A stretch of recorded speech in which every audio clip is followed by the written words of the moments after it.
पूरा वक़्त ना वो खुद सुकून से रहा था, ना उसे रहने दिया था। वो शर्माती ले जाती, उसकी बाहों में पिघलती जा रही थी, जबकि वो तो इंतहा की हद तक बेबाक था। माए नूर ने उसके बिखरे बाल अपने हाथों से समेटे तो वो उसका माथा चूमता बराबर में लेटकर उसका सर अपने सीने पर रख गया। चाहे कितना भी नाराज़ हो लेना माही, मगर छोड़कर मत जाना मुझे, उसका हाथ चूमता वो बेबसी से बोला था। तो इसका माथा चूमकर मुस्कुरा दिया। आप मेरा मस्कन है, आपके सिवा अब है ही कौन इस दुनिया में मेरा। अब मेरा घर है, मेरा दिल है, मैं कैसे रह सकती हूँ आपके बगैर। वो थोड़े ही वक्त में उसकी मोहब्बत में डूब गई थी। शायद मोहब्बत ऐसी ही होती है बिना ग़र्ज़ के।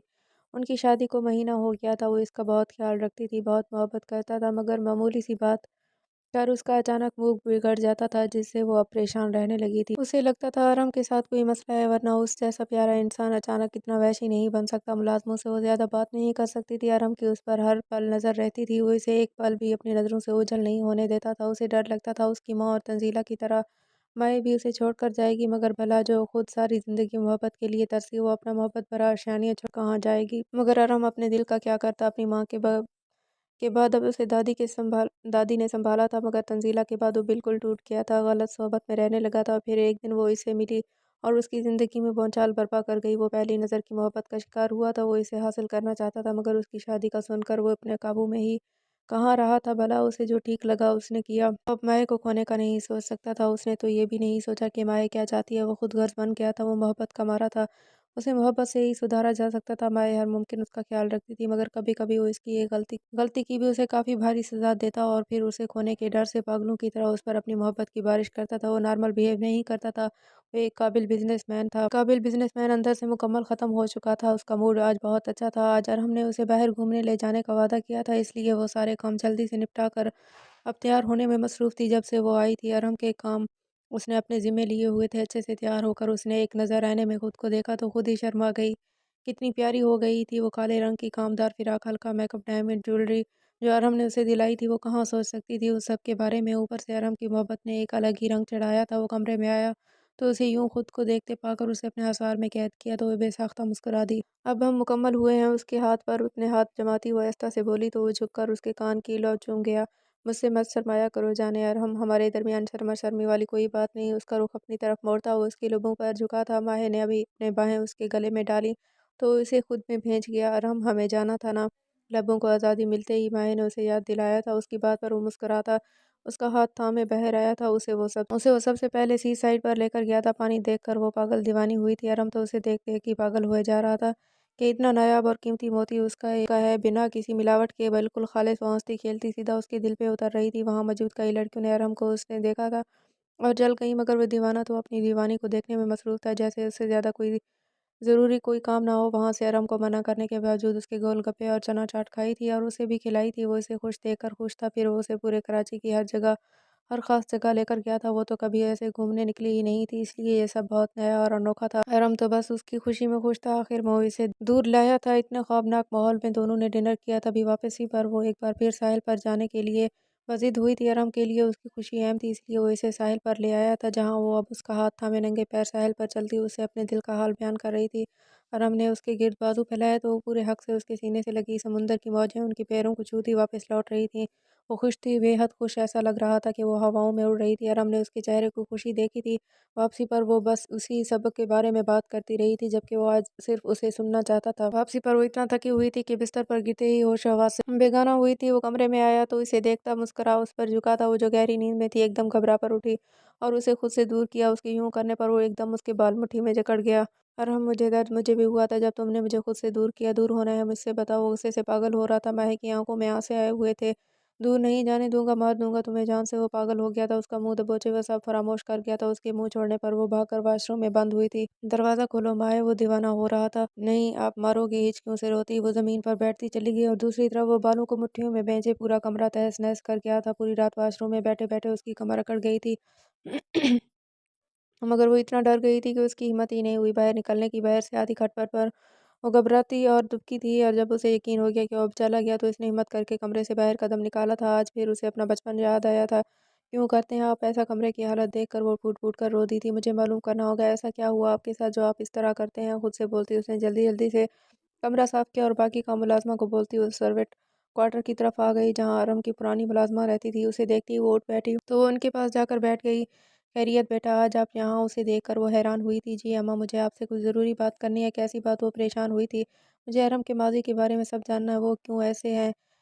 इतने गुस्से वाले बिल्कुल बदल जाते हैं। वो उनको बताती वो रोती थी। बेटा सँभालो खुद को, इस बच्चे ने बहुत गुस्सा है, अल्लाह बस उसे सब्र से। छोटी-सी उम्र में बड़े-बड़े पहाड़ टूट चुके हैं, जब ही उसकी शख्सियत मसख़ हो गई है। माँ के बोलने पर उसने परेशानी से उन्हें देखा। आप बताएँ ना मुझे, मुझे सब जानना है, तभी मैं उनके करीब हो सकती हूँ, उन्हें ठीक कर सकती हूँ। एक अज़म से बोली थी। तो उन्होंने बात शुरू की। रूबी और जमशेद साहब की लव मैरिज थी। जमशेद साहब उम्र में बड़े थे, उनका एक ही बेटा था आराम, उन दोनों का लाडला, मगर कुछ अरसे से वो अपनी माँ की तवज्जो नहीं पा रहा था। वो ज़्यादातर अपना वक़्त पार्टीज़ और दीगर कामों में सर्फ करता था। करती हैं वो मासूम बच्चा अपनी माँ की मोहब्बत के लिए तरसता रहता। जमशेद साहब को भी आपकी आदत बुरी लगने लगी थी। वो उन्हें समझाते थे, मगर वो मना कर देती थी। तभी एक दिन जब कोई घर में नहीं था, मासूम और हम अपनी माँ को अपने एक दोस्त के साथ बेडरूम में जाते देखा। वो मासूम कहाँ जानता था किसी चीज़ के बारे में। वो माँ से मिलने ऊपर गया तो उसकी माँ बिना लिबास से इस आदमी की बाहों में झूल रही थी। उसे देखकर एकदम बहुत हवास हुई, उसे मारती चली गई, जबकि वो बेचारा अपना कसूर भी जान ना पाया। उसे इतना ज़्यादा किया गया कि वो डरा सहमा रहने लगा। उसकी शख्सियत मुतासिर हो रही थी। रूबी बेगम का जब दिल करता उसे मारती, और जब ये बात जमशेद साहब को पता चली तो वो अपना कंट्रोल खो बैठे। उन दोनों में तलाक हुई तो जमशेद साहब बिल्कुल खामोश हो गए और एकदम चिपके से आंखें मूंद लीं। इस मासूम की जिम्मेदारी उसकी दादी ने संभाली, मगर जैसे जैसे वो बड़ा होता जा रहा था, तलखी उसके अंदर बढ़ती जा रही थी। उन्होंने उसे बहुत संभाल कर रखा था, मगर वो लड़का था, बुरी सोबत का शिकार हुआ। अपनी माँ का किया उसे याद आता तो वो यूं ही पागल हो जाता। फिर उसकी ज़िंदगी में तंजीला आई जो इसे सबसे अलग लगी। वो साथ रहते, एक दूसरे का ख्याल रखते, मगर उसका माजी जानकर वो उसे छोड़ गई। उसे किसी और से मोहब्बत हो गई थी। वो टूटा बिखरा और बुरा बन गया। उसे मोहब्बत लफ्ज़ से नफरत हो गई। उसका दिल करता सब तहस नहस कर डाले। वो पत्थर बन गया था।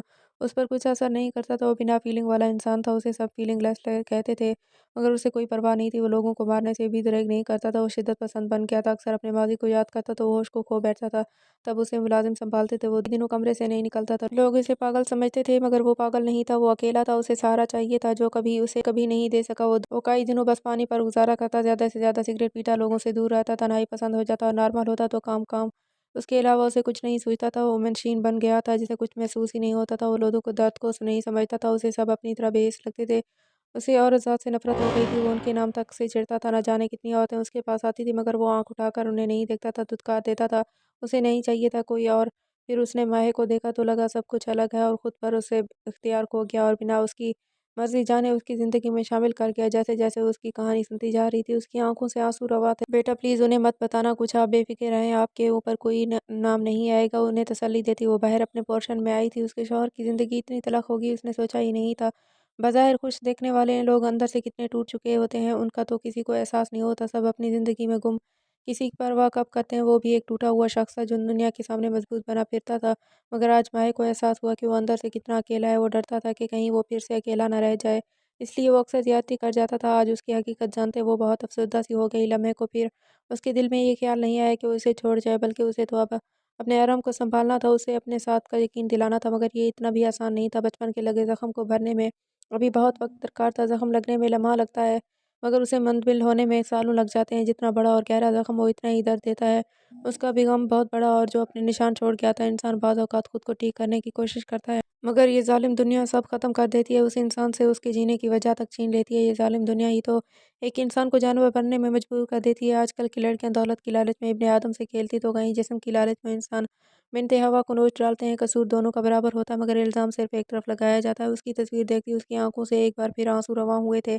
उसे ऐसा-ऐसा सब करना था। उसे आराम की बीवी के बाद में पहले दोस्त बनना था, चाहे आराम की बीवी बाद में पहले दोस्त बनना था, चाहे फिर उसे कितना ही कुछ बर्दाश्त करना पड़े। ऑफ़िस के केबिन में मुस्तरब सा बैठा था, जानता था कल जो हुआ गलत था, मगर वो अपने डर का क्या करता। माए को देखकर वो उसकी तरफ अट्रैक्ट हुआ था, मगर वक़्त के साथ-साथ वो इससे मोहब्बत करने लगा था। वो मासूम थी, सीधी-सादी, मगर न जाने क्यों उसे अपना माज़ी भूलता ही नहीं था। वो जब-जब भूलना चाहता उसका माज़ी पूरी आबो-ताब के साथ उसके सामने आ जाता और अनजाने में उसे अज़ियत से दो-चार कर देता। अभी भी वो पछतावों की ज़द में था। कल का रवैया याद आया तो एक बार फिर डर गालिब आया कि कहीं वो छोड़कर न चली जाए। इसलिए अपना काम छोड़कर वो अंधाधुंध भागा। रश ड्राइव करता वो घर पहुँचा तो उसे कहीं नज़र नहीं आई। उसका दिल धक से रह गया था, दिल को जैसे किसी ने तेज़ धार आले से चीरा था। माए, उसकी आवाज़ में कितना दर्द था। तभी उसे अपने सीने पर एक नर्म हाथ महसूस हुए। माए, यहाँ है अरम, मोहब्बत से कहते उसने उसकी पुश्त पर अपने लब रखे थे। वो बेयकीन हुआ था, पलटकर उसे सीने से लगाया जैसे उसका यकीन करना चाहता हो। मेरी जान, तुम हो ना, मुझे छोड़कर तो नहीं गई ना? उसका एक-एक नक्श चूमते वो दीवाना हुआ था। मैं ही हूँ अरम, मैंने कहाँ जाना? मेरा ठिकाना तो आप ही ना। उसके चेहरे को अपने हाथों में लिए उसने मोहब्बत से कहा था। आई एम सो सॉरी जान, मैं बहुत बुरा हूँ, बहुत दर्द देता हूँ। उसके चेहरे को चूमते उसकी आंखें नम हुई थी। अरम उसके चेहरे पर नमी महसूस करती वो तड़प सी गई थी। नहीं रोते नहीं ना, उसका हाथ थामती उसे बेड पर बिठाया। उसने मोहब्बत से उसके आंसू साफ किए। मैं एक अच्छा इंसान नहीं हूँ, मैं मुझे सब छोड़ जाते हैं, तुम भी छोड़ जाओगी, मैं जानता हूँ। वो तड़प रहा था। किसने कहा माहे अपने अरम को नहीं छोड़ेगी? माहे के अरम बहुत प्यारे और अच्छे इंसान है, उनके जैसा तो कोई है ही नहीं। और माहे वादा करती है माहे अपनी आखिरी सांस तक अपने अरम को नहीं छोड़ेगी। उसके माथे पर लब रखे वो सुकून से आंखें मूंद गया था। उसने झुककर उसकी आंखों पर लब रखे थे। ऐसा से उसके गाल पर लब रखे वो इसके होंठों के पास आई थी और थोड़ा झिझकी थी, मगर हिम्मत करके उसके लबों पर अपने लब रखे तो वो दीवाना हुआ था। उसकी मजबूती से थामे बेड पर गिराया, वो डॉल की तरह उसके सीने पर गिरी थी। वो इस पर अपनी गिरफ्त सख्त करता चला गया। जब ने वो आंखें बंद किए उसे महसूस करने लगी। उसने करवट ली, अपने बराबर में लेटे अरम को देखा जो थोड़ी देर पहले की नींद की आगोश में गया था। उसने मोहब्बत से उसके बालों समेटे और उसके माथे पर लब रखे। वो इसे बदल देगी, अपनी मोहब्बत के रंग में रंग देगी। उसे यकीन था इस पर। कम्फर्टर ठीक करती। उसने अपनी शर्ट पहनी थी और वो उठकर खिड़की पर आ गई। शाम के साए दूर दूर तक फैल रहे थे, मगर उसका दिल रोशन था, क्योंकि उसने किसी की ज़िंदगी बचाने का अहद किया था। उसे अपने महबूब शौहर को इस दुनिया की तलखी से दूर ले जाना था, लेकिन उसके लिए उसे यहाँ से अरहम को दूर लेकर जाना था। मगर कहाँ? उसे ऐसी जगह देखनी थी जहाँ माज़ी की कोई तलखी ना हो। वो अरहम को सबसे छुपाकर कहीं दूर लेकर जाना चाहती थी। उसका दिमाग तेज़ी से ताने-बाने बुन रहा था। सब ठीक हो जाएगा, उसने खुद को यकीन दिलाया। अरहम, आपने मुझे कहीं घुमाने भी नहीं लेकर गए। वो दोनों इस वक्त लॉन में बैठे चाय से लुत्फ़अंदोज़ हो रहे थे। तभी उसने मुँह बसोर कर शिकवा किया। वो मुस्कुरा दिया। कहाँ जाना है मेरी जान? ने हल्का सा झुककर उसने मोहब्बत से पूछा था। उसने पुरसोच अंदाज में अपनी थोड़ी पर उँगली रखी। अरहम को इस वक्त की ढलती शाम का एक बेहद खूबसूरत मंज़र लगी थी, वहाँ जहाँ बस खुशियाँ यूँ कोई गम ना हो। आप हो, मैं हूँ, हमारी मोहब्बत हो। एक जज़ब से आँखें मेज कर बोली थी तो वो मबहूस सा हुआ था। भला वो कहाँ इस काबिल था कि उसे इतना प्यारा साथी मिलता? ऐसी जगह कहाँ है, अब ये भी बता दें मोहतरमा। वो ज़रा झुका तो वो दिल-फ़रेब अंदाज़ में मुस्कुराई थी। आपकी बाहों में। उसने उसके हाथ पर अपना हाथ रखे और वो सच्चाई से गोया हुई, जबकि उसकी बात पर वो दिल से मुस्कुराया था। मुझे भी वही सुकून मिलता है। वो उसके हाथ पर अपनी गिरफ्त मजबूत करता बोला था। तो चले ना कहीं जहाँ बस मोहब्बत ही मोहब्बत हो, ना आपका गुस्सा ना काम लड़ाई। ठीक है मेरी जान, मैं कल तक सारे काम समेट कर टिकट करवाता हूँ। सच्ची में वो बच्चों की तरह खुश हुई थी। मुच्ची में वो भी उसकी तरह बोला था तो वो खिलखिलाकर हँस पड़ी। ज़िंदगी को उसे खुद सहल करना था। वो अपनी ज़िंदगी जो किसी माज़ी की तलख़ी की नज़र कभी नहीं कर सकती थी, आज का पूरा दिन उसने अपना काम ख़त्म करने में लगाया था। वो इसे पाकिस्तान टूर पर लेकर जाना चाहता था, मगर यहाँ काम भी नहीं छोड़ सकता था, इसलिए सारे काम निपटाते-निपटाते उसे काफ़ी रात हो गई थी। उसके लिए गजरे लिए वो घर आया था। अंदर दाखिल होते ही उसकी नज़र सोफ़े पर मौजूद माही पर पड़ी थी, जो शायद उसका इंतज़ार करते-करते नींद की आगोश में चली गई थी। उसे उस पर रच कर प्यार आया था। वो इतनी अच्छी थी, उसे बाहों में भरे वो उसे कमरे में ले आया था, उसे बेड पर लिटाया। वो प्यार से उसे देखने लगा। औरत को लेकर उसका नज़रिया बदल रहा था। वो खुद को खुशकिस्मत तस्वर दोनों जल्दी ही अपनी मंज़िल पर रवाना हुए थे। अरम ने बाय रोड जाने का फ़ैसला किया था। पूरे रास्ते वो उसका दिमाग खाती रही थी। वो ये सब पहली बार देख रही थी। वो मुस्कुराहट दबाए उसका इश्तियाक से भरपूर चेहरा देखकर सुकून महसूस कर रहा था। सफ़र तवील था। अरम ने रास्ते में एक होटल में गाड़ी रोकी थी, जहाँ से उन्होंने रात का खाना खाया था। ये खाना तो बहुत मज़े का, वो चटखारा लेते हुए बोली तो उसकी सदा पर अश्कर उठा। मेरी जान, ये चाहे कितना भी अच्छा क्यों ना हो, तुम्हारे हाथ के खाने जितना लज़ीज़ नहीं है। ओह! आपको तो बस मेरी तारीफ़ करने का मौका चाहिए। ये ना हो इस तरह मोटी हो जाऊँ। वो हँसकर बोली तो वो सर हिला गया। खाना खाकर वो साथ बने सराय में आए थे। कमरा छोटा था मगर बेहद साफ़-सुथरा। छोटा-सा बेड, साइड टेबल, वो एक अलमारी और दीवार गिर शीशा। वो तो यहाँ की ही दीवानी हो रही थी। पूरी रात उसके सीने पर सर रखे उसने आने वाले दिनों की प्लानिंग की थी। अगले दिन वो लोग मरी पहुँचे थे। आराम आराम नहीं करना ना। आराम को बिस्तर में मुँह दिए देखकर वो चटकी थी। तभी अचानक से आराम ने उसका हाथ थामकर उसे अपनी तरफ खींचा और उसके लबों को अपनी गिरफ्त में लिया था और फिर उसे बिना कुछ कहने का मौका दिया। वो अपनी मनमानी पर उतर आया था और उसका लमस पाते ही वो मज़ीद मदहोश हुई थी। सुबह वो मामूल से पहले ही उठ गई थी और आराम को भी उठाकर खड़ा किया था, जो अब मासूम शक्ल बनाए उसे देख रही थी। उसे देख रहा था। वो ज़ालिम बनी अपनी तैयारी मुकम्मल कर रही थी। उसे ऐसे मत देखें, रात आपने तरस खाया था जो मैं खाऊँ तो भाई मैंने तो आराम ही करवाया था, लेकिन मैं नहीं करवाऊँगी, चलें अब। उसका हाथ थामते वो बाहर बढ़ी थी और फिर आराम ने उसे नथिया गली और कई मशहूर जगहें दिखाई थी। आराम ये कितना खूबसूरत है ना, सामने बाहर बने पहाड़ देखकर वो मबहूत हुई थी। वहाँ से उन्होंने बहुत कुछ खा पैक भी करवाया था। पूरा दिन गुजरा, वो वापस आए। अगले दिन उन्हें फिर आगे का सफ़र करना था। अगली सुबह उन लोगों ने आंसू झील का दौरा किया। पूरा दिन आसपास की वादी घूमते वो बस एक दूसरे में मदहोश थे। ड्राई फ्रूट्स के दरख्त देखकर वो हैरान हुई थी, इतने सारे फलों के दरख्त और वहाँ मौजूद झीलें और दरिया।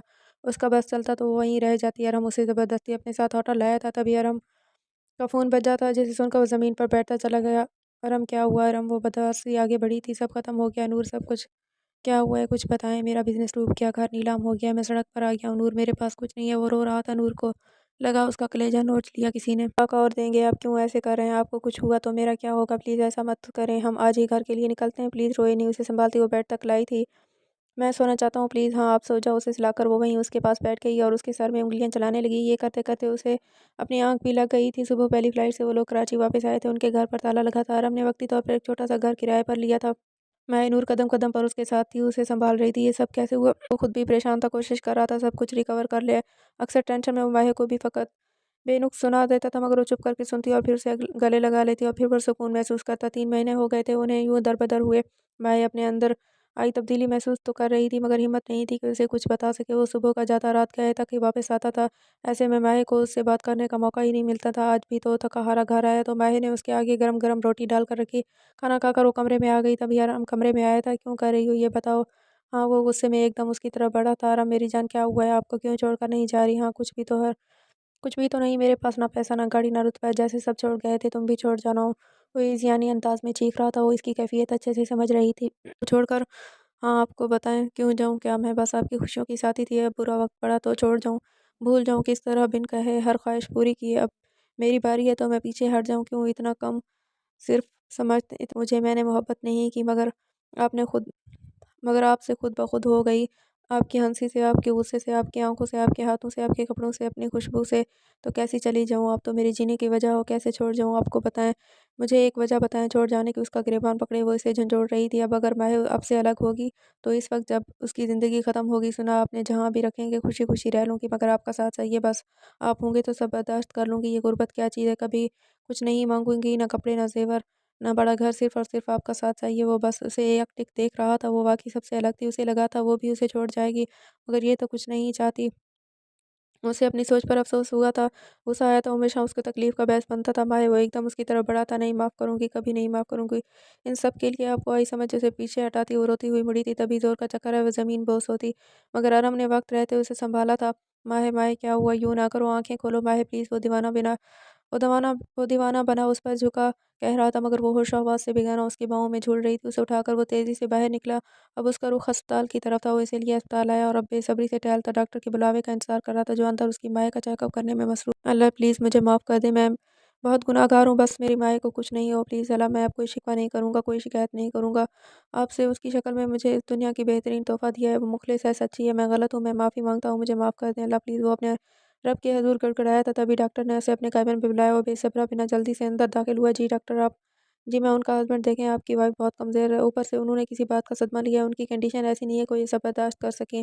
मतलब मैं समझा नहीं। वो नासमझी से डॉक्टर को देखने लगा। आपकी वाइफ़ माँ बनने वाली है, क्या ये बात आपको नहीं पता? डॉक्टर बेकदरे हैरानी से पूछा तो उसने रफ़ी में साड़ी लाया और देखें अब उनका बहुत ख़्याल रखें, कोई टेंशन नहीं देनी, खुश रखना है। आई विल डॉक्टर, अब आप ले जा सकते हैं उन्हें। डॉक्टर के बोलने पर उसे बाहर ले आया। उसने माए का हाथ थामना चाहा, मगर उसका हाथ छुड़ाती टैक्सी में बैठ गई, जबकि वो शर्मिंदा हो गया। घर आकर भी वो बिना बात किए बिस्तर पर लेट गई। माए आई एम सॉरी, प्लीज़ मुझे माफ़ कर दें, मैंने गलत किया, बहुत गलत किया। वो पेशेमान था, आप हमेशा यही करते हैं, आदत है मुझे, आप बेफ़िक्र रहें, मैं नाराज़ नहीं हूँ। गुस्से से वो बोलती रुख फेर गई, तभी उसने एक झटके से उसे उठाकर अपने रूबरू किया था। "तुम मेरी ज़िंदगी की पहली औरत है जिसने हर हाल में मेरा साथ दिया, मुझे छोड़ा नहीं, बुरा नहीं किया, मुझे भरोसा करना सिखाया है। तुमने मुझे माफ़ कर दो, आइंदा ऐसा कुछ नहीं होगा।" उसे बाहों में भींचे वो फ़रियाद कर रहा था। माया ने नरमी से उसके गिरदासार बाँधा, तो वो पुरसकून हुआ। आने वाली सुबह उनके लिए खुशियाँ लाई थी। आराम अपना केस जीत गया था। वो इसे उसकी सारी प्रॉपर्टी वापस मिल गई थी और ये सब अपने आने वाले बच्चे के नाम किया था। ज़िंदगी फिर से अपनी डगर पर आ गई थी। वो बदल रहा था, वो बदल गया था रूह से।